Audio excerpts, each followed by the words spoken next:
Okay, Matrix, let's have a look at another example. Let's call this example 2. And what I want to do is I want to show you another juicy exam question. I'm not going to do too many words here. Let's look at the picture. In the diagram below, a circle center C. So we've got a circle with a center C there. Okay, let's put in a C there. That's the center of the circle. Touches the y-axis at the point A. Alright, so it touches the y-axis at the point A there. Okay.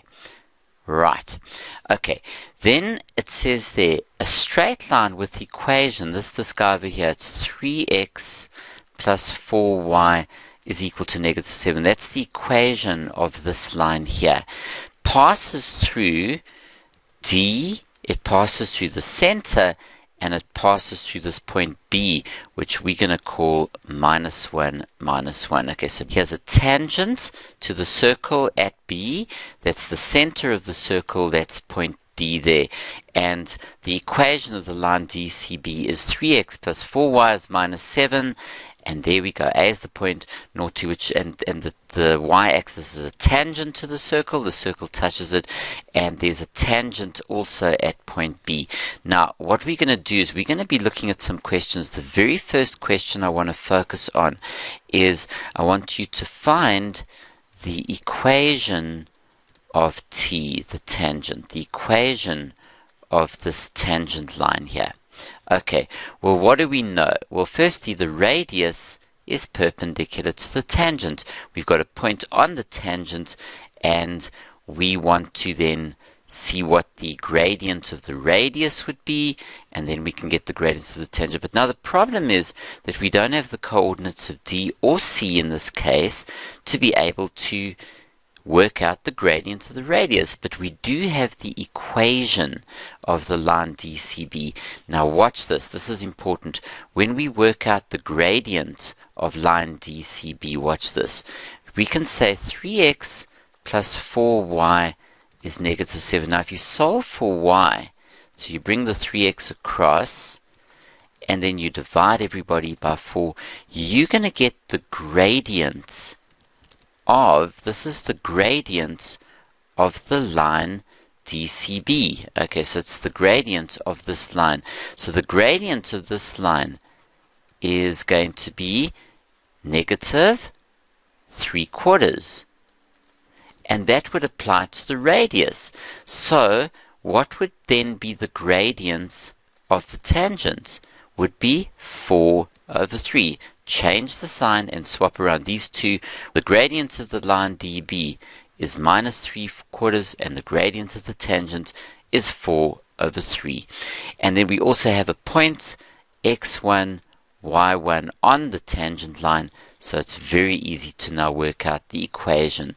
So we've got the gradient of the tangent is going to be 4/3, and we've got the point negative 1, which is b, x1, y1. So it's very easy to generate the equation of the tangent. So it's y minus the y1 is the m, x minus the x1 there. Okay, and then we simply work it out. So what's that? That's y plus 1 is 4/3, x plus 1 if you multiply these.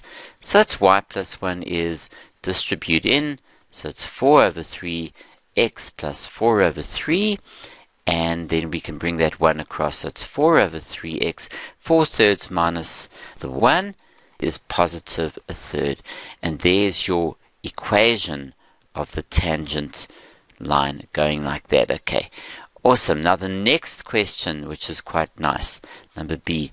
Let's have a look. If I said to you determine the equation, so find the equation of the circle.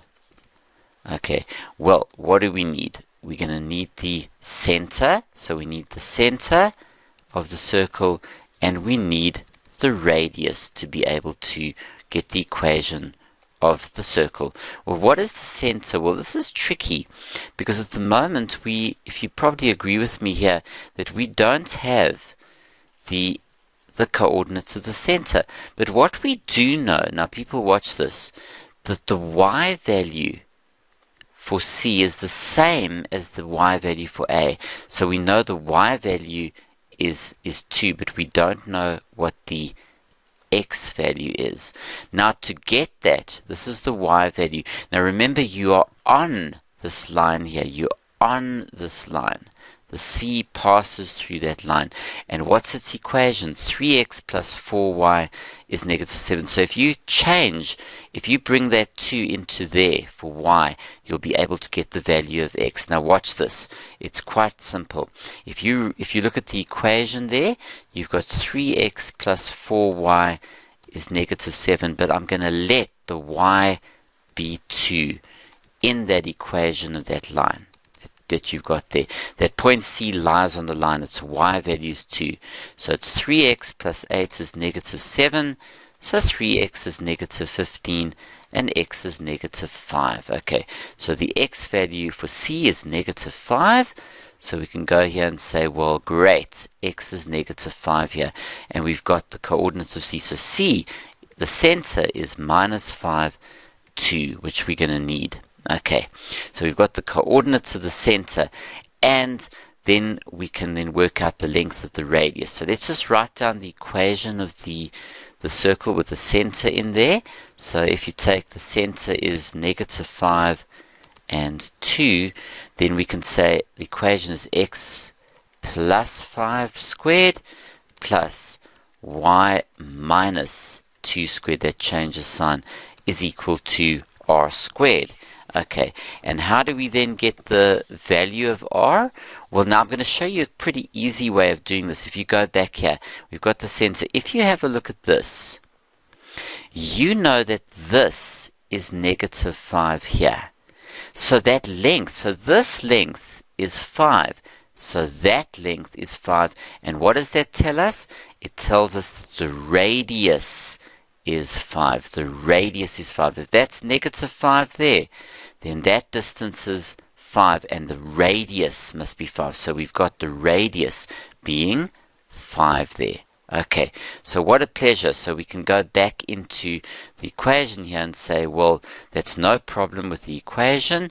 Then we can say x plus 5 squared plus y minus 2 squared is the radius squared there, which is 5 squared, which is 25. So it's x plus 5 squared plus y minus 2 squared is 25. And there's the equation of the circle. Okay, awesome. So we've got the equation.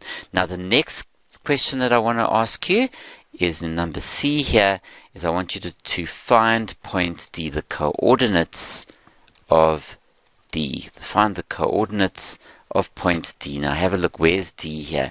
Well, we've got B. We want to know what the coordinates of D would be. So we want to know D's coordinates there.